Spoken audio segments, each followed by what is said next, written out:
भाव, अनुभाव, स्थायी भाव, संचारी भाव, इनका जो परिभाषा है तो आप लोगों से दिक्कत ना होगी और आप आसानी से तैयारी कर सकते हैं। तो सबसे पहले अपन को पढ़ना है श्रृंगार रस। देखिए एक ही परिभाषा से पूरे के पूरे 10 परिभाषा आपके क्लियर। पहले मैं बता रहा हूं कैसे पढ़ना है। देखिए श्रृंगार रस में सा हृदय के हृदय में जब रति नामक स्थायी भाव का विभाव, अनुभाव और संचारी भाव से संयोग होता है उसे श्रृंगार रस कहते हैं। क्या आपको फिजिक्स, केमिस्ट्री, मैथ्स, बायोलॉजी में डाउट्स है?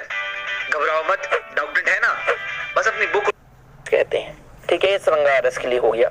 अब मैं यदि हास्य रस के लिए कहता है स्टूडेंट, तो आप क्या करते हैं कि सा हृदय के हृदय में जब हंसी नामक स्थायी भाव का विभाव, अनुभाव और संचारी भाव के साथ संयोग होता है उसे हास्य रस कहते हैं। करुण रस के लिए होता है तो क्या करते हैं आप, सा हृदय के हृदय में जब रति की जगह क्या करते, करुण का स्थायी भाव क्या होता है, शोक रस। तो सा हृदय के हृदय में जब शोक नामक स्थायी भाव का विभाव, अनुभाव और संचारी भाव से संयोग होता है उसे क्या बोलते हैं, करुण रस कहते हैं। इसी प्रकार रौद्र रस का स्थायी भाव क्रोध होता है तो रौद्र रस का हो जाता है सा हृदय के हृदय में जब क्रोध नामक स्थायी भाव का जब विभाव, अनुभाव और संचारी भाव से संयोग होता है उसे क्या बोलते हैं, रौद्र रस कहते हैं। वीर रस में यहाँ पर आप उत्साह करेंगे। ठीक है, तो केवल आपको हर एक रस में यहाँ पर जो स्थायी भाव है उसको परिवर्तित करना है। ठीक है, जैसे यहाँ पर श्रृंगार रस है तो रति है, यदि वात्सल रस होता है तो वत्सल कर देते हैं। ना क्या कर देते हैं, वत्सल। कि सा हृदय के हृदय में जब वत्सल नामक स्थायी भाव का विभाव, अनुभाव और संचारी भाव से संयोग होता है उसे क्या बोलते हैं, श्रृंगार रस कहते हैं।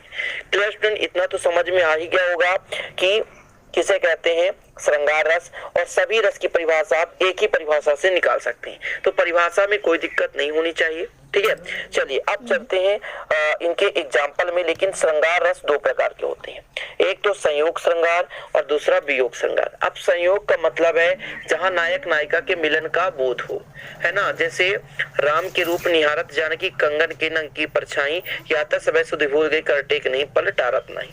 तो यहाँ पर राम और सीता जी के बारे में, मिलन के बारे में बताया गया। तो जहां नायक और नायिका के मिलन का बोध होता है ना, मतलब नायक नायिका के सौंदर्य तथा प्रेम संबंधी परिपक्व अवस्था मतलब प्राप्त होता है, वहां संयोग श्रृंगार होता है। कुल मिलाकर संयोग मतलब जुड़ना, जहां नायक और नायिका क्या होते, जुड़ते हैं। क्लियर, मतलब प्रेम प्रसंग होता है, वहां संयोग श्रृंगार होता है।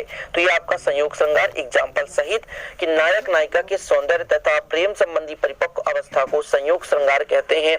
एग्जाम्पल आपको याद करना है, राम के रूप निहारत जानकी, कंकन के नग की परछाई, यात सब सुध फूल गई, कर टेक नहीं पल टारत नहीं। ठीक है, तो ये एग्जाम्पल आपको लिख लेना है। संयोग श्रृंगार की परिभाषा लिख लेना है कि नायक नायिका के सौंदर्य तथा प्रेम संबंधी परिपक्व अवस्था को संयोग श्रृंगार कहते हैं। क्लियर, तो श्रृंगार रस की परिभाषा क्या है कि सा हृदय के हृदय में जब रति नामक स्थायी भाव का विभाव, अनुभाव, संचारी भाव से संयोग होता है उसे श्रृंगार रस कहते हैं।